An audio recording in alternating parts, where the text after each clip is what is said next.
칠거지약 실은 유명무실했다? 요즘 생각하면 물론 당연한 일입니다. 그러나 오늘 이야기는 요즘의 이야기가 아니라 조선시대의 이야기입니다. 우리나라 역사상 여성의 지위가 가장 형편없었던 시기인 조선시대. 그 시대의 여성들은 자식을 못 낳거나 투기를 하거나 심지어 말이 많아도 남편에게 내쫓기게 돼 있었습니다. 이것이 바로 칠거지약이었습니다. 그러나 널리 알려진 칠거지약보다 상위에 아내를 내칠 수 없는 세 가지 조항, 삼불가가 있었다는 사실을 아는 이는 그리 많지 않을 것입니다. 역사추리 오늘은 이 칠거지약과 삼불가의 내용을 통해 비인간적인 삶을 산 것으로 알려진 조선시대 여성들의 모습, 그 또 다른 측면을 찾아보겠습니다.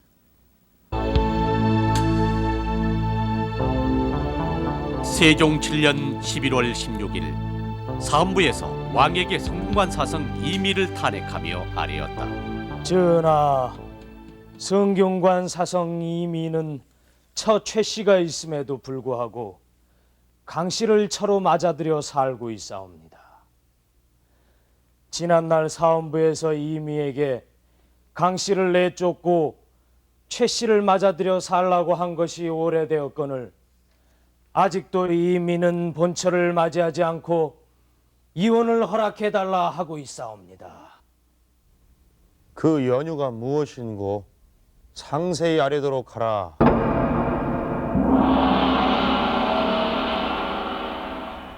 신의 아내 최 씨는 나이 45에 이르도록 아들이 없는 바 마땅히 의절해야 할 것이옵니다. 아내라 하는 것은 조보와 지아비를 받들어 후사를 잇게 하는 것, 아들이 없는 아내는 조보와 지아비에게 크나큰 죄를 지으는 것이옵니다. 칠거의 죄 중에서 부모에게 불손한 것이 가장 중하고 자식된 자의 죄 중에서 불효보다 더한 것이 없사온즉 후사가 없다는 것은 또한 불효의 첫째가 아니겠사옵니까? 청하옵건대 신이 새로이 아내를 맞이할 수 있도록 허락하여 주시옵소서. 제가 비록 자식이 없다 하나 부모의 3년상을 함께 치렀사옵니다. 칠거의 죄를 지었다 하더라도 부모의 3년상을 치른 조강지처를 함부로 내쫓는 것은 역시 의리에 어긋나는 일로 아옵니다. 그럼에도 불구하고 천첩의 지아비 이미는 저를 내쫓고 새로이 아내를 맞이하였으니 어찌 나라의 예법을 지키는 것이라 할 수 있겠사옵니까? 하오나 제가 강씨를 내쫓고 다시 최 씨와 모여 살고자 한다면 죽을 때까지 후사가 없을 것이옵니다. 전하, 이 일을 어찌 하오리까?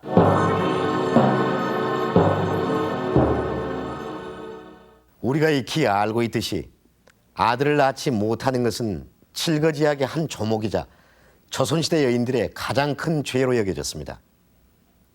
그러나 자식을 못 낳는 본초를 쫓아내고 다시 아내를 얻은 한 성균관 관리의 죄가 조정에서까지 논의되고 있습니다.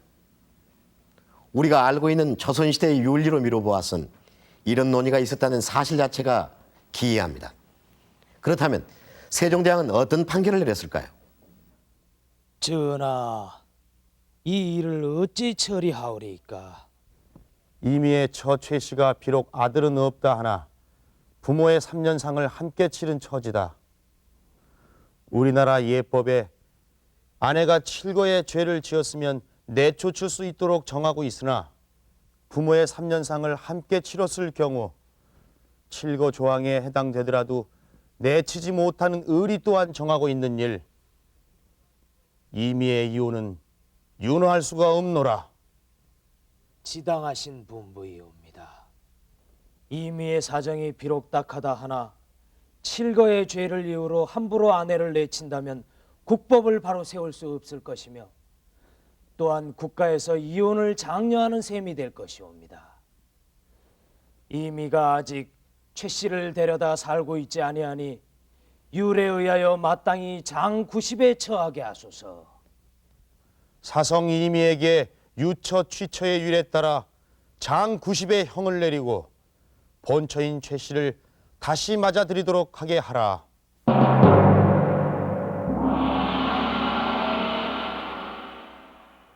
자식을 못 낳는다 해서 아내를 내쫓은 이민은 새로 얻은 아내를 인정받기는커녕 곤장만 실컷 맞았습니다. 이는 칠거지약이 조선시대 남편들의 전횡을 가능하게 한 무소불위의 조문이 결코 아니었다는 것을 일러주는 역설적인 증거입니다. 그렇다면 칠거지약은 우리가 생각하는 것처럼 법으로 명문화된 것일까요?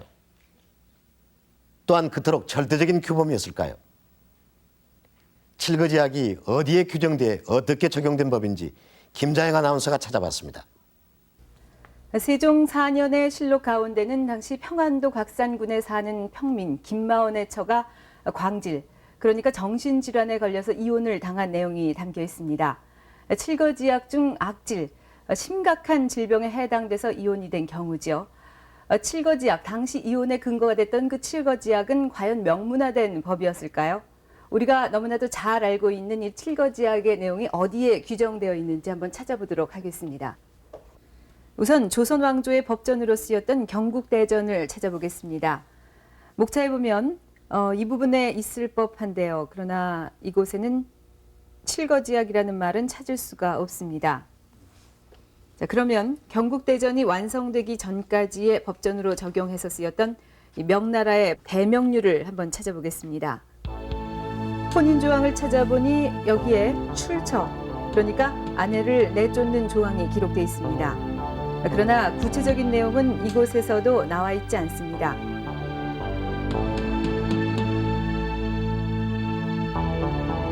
그러면 조선시대 여인들의 생활 지침서 격이었던 소학을 한번 뒤져보겠습니다. 그 내용을 살펴보겠습니다.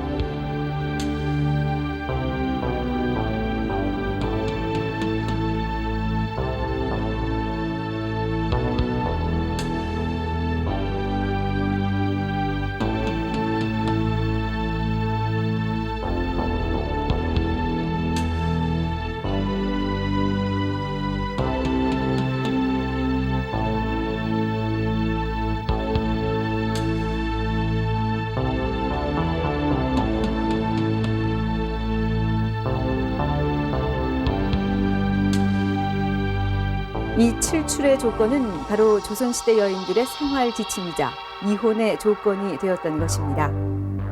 건국 이후 새로운 통치 이념으로 성리학이 도입되면서 여성들에게는 가혹하다고 할 만큼의 금제가 가해졌습니다. 여성에겐 철저히 사회활동을 금지하고 오로지 부덕과 순종만을 강조했던 것입니다. 그러나 이 칠거지약의 조문 바로 곁에는 뜻밖에도 또 한 가지, 이 칠거의 경우에도 아내를 버릴 수 없는 그런 조문이 담겨져 있습니다. 바로 그것이 삼불거입니다. 부모의 3년상을 함께 치룬 경우, 또 가난했다가 결혼해서 부귀해진 경우, 또 내쳤을 경우에 여자가 갈 곳이 없는 경우에는 내치지 않는 것이 의리다라는 내용이 담겨져 있습니다.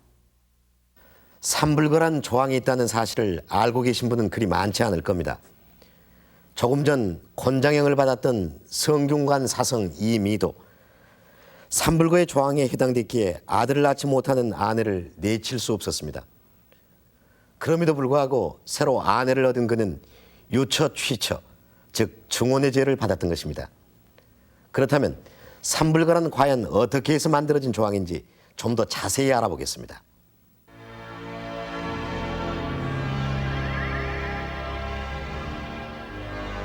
이 삼불거의 조항은 보시는 소학에서도 발견할 수 있고 또한 조선 초기에 법전으로 원형돼 있던 대명률에서도 확인할 수 있습니다. 어떻게 해서 이 삼불거의 조항이 칠거지약의 조문과 함께 있게 됐는지 그 뜻을 확인해 보도록 하겠습니다.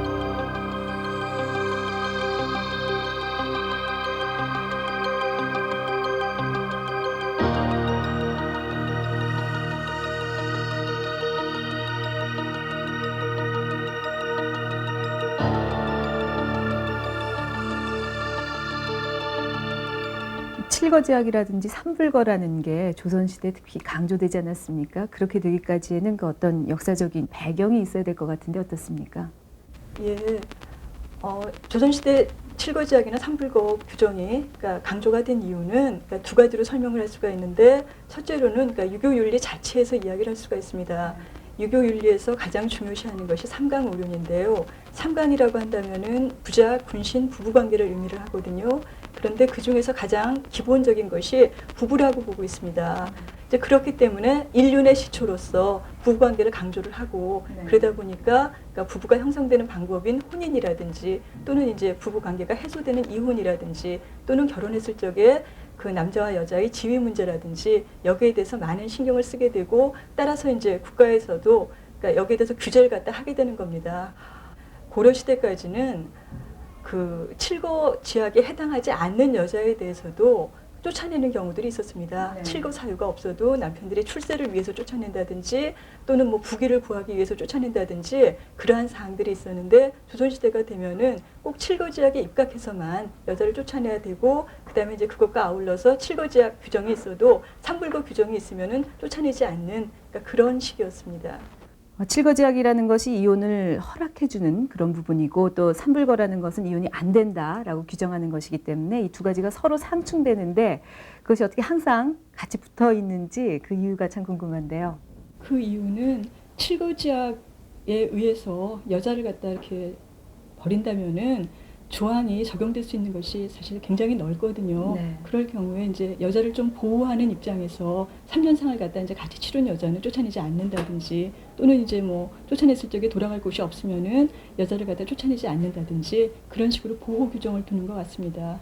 그 다음에 두 번째 원인으로 이제 들 수 있는 것은 조선시대에 들어가서 재가가 금지가 됩니다. 그러니까 재가가 금지가 된다는 것은 여자가 쫓아낸다든지 여자가 쫓김을 당한다든지 또는 이제 남편이 일찍 죽는다든지 그랬을 경우에 재가를 하지 못하니까요. 여자의 생계 문제가 다가오겠죠. 고려 시대까지는 그러니까 재가가 가능했기 때문에 상대적으로 국가에서 이혼에 대해서 신경을 안 써도 됐는데 조선시대가 되면은 재가를 못하니까 이혼을 적극적으로 규제한 측면도 있습니다. 현실적인 부분이죠.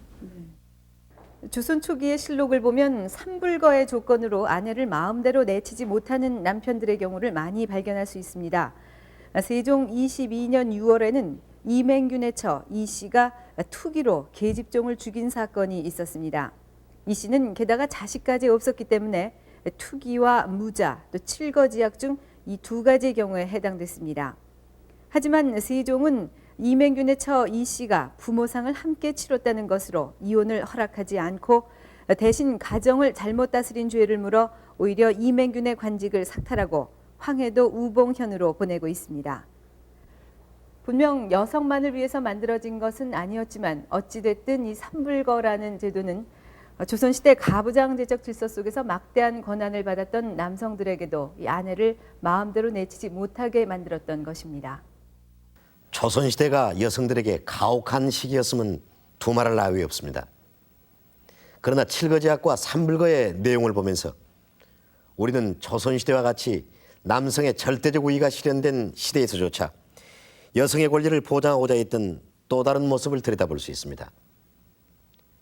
부모의 3년상을 함께 치른 아내, 가난을 물리친 아내, 그리고 오갈 데 없는 아내, 이 삼불거의 세 가지 조목은 음미해 볼수록 깊은 맛이 있는 사뭇 인간적인 내용입니다.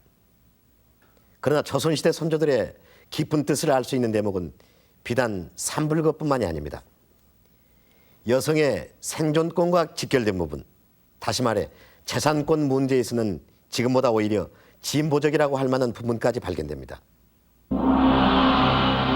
세종 23년 4월 22일 전참의 안구경의 처 홍씨가 사헌부에 신우이 안씨를 고소하는 소장을 냈다. 사건의 내용이 심히 불미스러운 바 그 송사는 조정에서까지 논의됐다. 전하, 얼마 전 고감찰 이효근의 처 안씨가 올케와 서로 다투다 매를 맞고 이에 분개하여 조카 안홍문의 머리채를 휘어잡는 무도한 일이 있었사옵니다.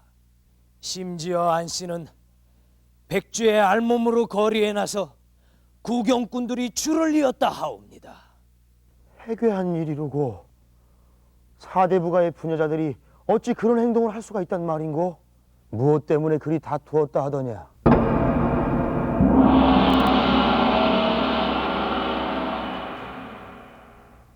저는 안수산의 딸로 홍씨는 제 오라비인 안구경의 처가 되옵니다. 아비인 안수산이 세상을 뜨면서 제게 노비와 전답을 물려주었으나 제 오라비인 안구경이 미처 제게 나누어 주지 않고 있다가 최근 오라비마저 세상을 뜨고 말았나이다. 하여 제가 올 개홍 씨에게 찾아가 제 재산을 돌려달라고 하였더니 재산을 돌려주기는커녕 오히려 조카 홍문과 합세하여 저에게 문매를 내린 줄 아뢰옵니다. 저는 모르는 일이옵니다. 재산을 물려받으려면 시부인 안수산이 돌아갈 당시에 물려받는 것은 당연할 터 여태 아무 말이 없다 다짜고짜 재산을 내놓으라며 행패를 부렸사옵니다. 심지어 제 아들인 홍문의 상투까지 잡은 줄로 아옵니다. 예의를 숭상하는 우리나라의 풍속에 어찌 이런 일이 있을 수 있사옵니까? 우리나라의 법에 아비가 죽으면 그 재산을 아들과 딸이 공평하게 물려받도록 되어 있사옵니다.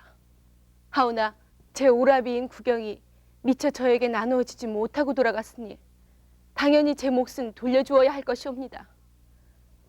올케홍 씨와 조카 홍문은 재산에 눈이 멀어 제 재산까지도 독차지할 욕심으로 오히려 제게 문매질을 한 것이옵니다. 억울하옵니다. 통촉해 주시옵소서. 어허, 어찌 저런 일이 있을 수가 있는고? 본디 우리나라 국법에 출가한 딸에게도 그 아비의 재산을 공평히 나눠주도록 정했다. 내 친히 교지를 내려 혼인한 여자에게 분지하기를 꺼려하는 자를 엄히 벌하도록 명하였거늘 어찌 이런 일이 계속된단 말인가? 출가한 여자도 같은 어머니의 소생인 한 핏줄, 한 가족임이 분명하다. 이번 일은 오래비가 그 아비의 재산을 누이에게 나눠주지 않은 것부터 잘못된 일이다. 그렇사옵니다. 홍 씨와 안홍문이 모두 재산을 나눠주길 꺼려 이런 일이 생긴 줄 사료되옵니다. 허나 사대부가의 부녀자로서 예를 잃은 안 씨도 또한 죄가 없다 하진 못할 것이옵니다. 안 씨, 홍 씨 둘 모두 경기로 유배를 보내 가두도록 하고 안홍문에게는 장 80의 형을 내리도록 하라.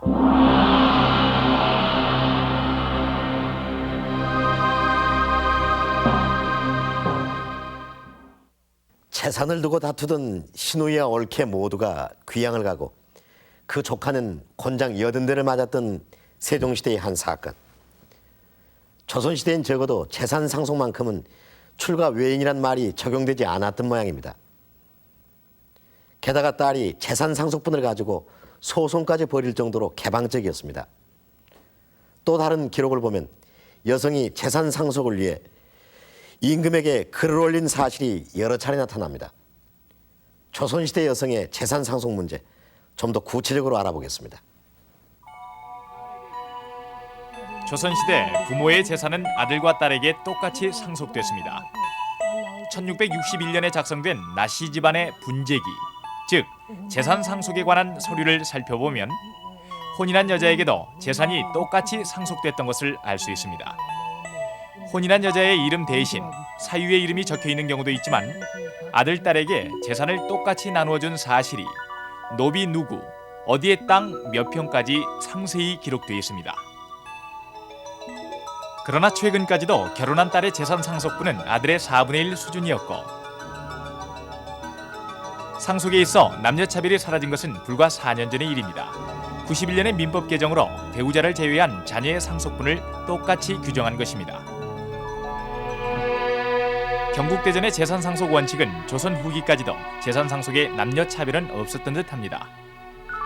조선 중기까지 아들, 딸 차별 없이 재산을 똑같이 줬습니다. 여러 가지 요인이 있겠습니다만은 그 가운데 한 가지는 장기간의 서류 부과라고 남자가 결혼하면 처가에 가서 그대로 눌러 앉았습니다. 그러니까 누들러 앉아서 거기서 자녀를 낳아서 자녀가 장성하며 그때 비로소 장성한 자식과 철을 들이고 친가에 오죠. 그렇기 때문에 이와 같은 사회적 상황에서는 아들, 딸 똑같이 재산을 주는 수밖에 없죠. 어떤 집은 극단적으로 말하면 숟가락도 똑같이 주고 밥그릇도 똑같이 주고 이런 기록이 나와 있습니다. 재미있게도요. 오늘날 여성의 권리가 아무리 높아졌다 해도 이미 600년 전에 이 땅의 여성들이 누렸던 재산권을 이제서야 누리게 되는 셈입니다.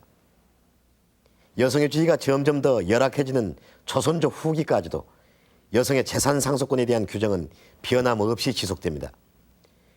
일본에서도 중국에서도 이처럼 여성의 재산권을 확실히 규정하고 있는 예는 찾을 수 없습니다. 그렇다면 이렇게 상속된 재산은 어떻게 되었을까요? 조선시대 같은 가부장제 사회에서 설령 재산을 상속받았다 할지라도 그것이 남편의 재산으로 귀속돼 버린다면 여성에겐 아무런 의미가 없을 것이기 때문입니다. 재산 상속 이후의 과정을 추적해 봅니다. 친정으로부터 상속받은 재산은 여성의 독립된 재산이었습니다. 남편이 부인의 재산을 팔 때는 반드시 부인의 도장과 서명이 필요했습니다. 남편이 함부로 부인의 재산을 처분할 수 없도록 규제를 했던 것입니다. 경국대전의 각 품기에 따라 여성 도장의 치수를 규정해 놓은 것은 여성이 결혼 후에도 독립된 재산권을 가지고 있었다는 또 하나의 증거입니다.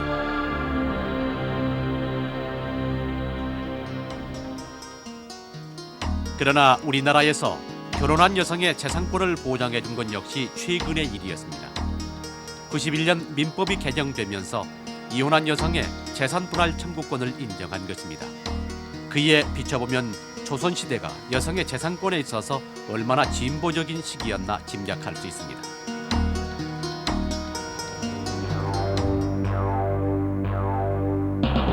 세종대 어머니의 재산을 마음대로 처분하다 어머니에게 고소당한 양명규는 곤장 100대에 3년의 유배형을 받습니다. 조선 초기 여성들은 재산권을 지키기 위해 적극적이었고 그만큼의 보장을 받고 있었습니다.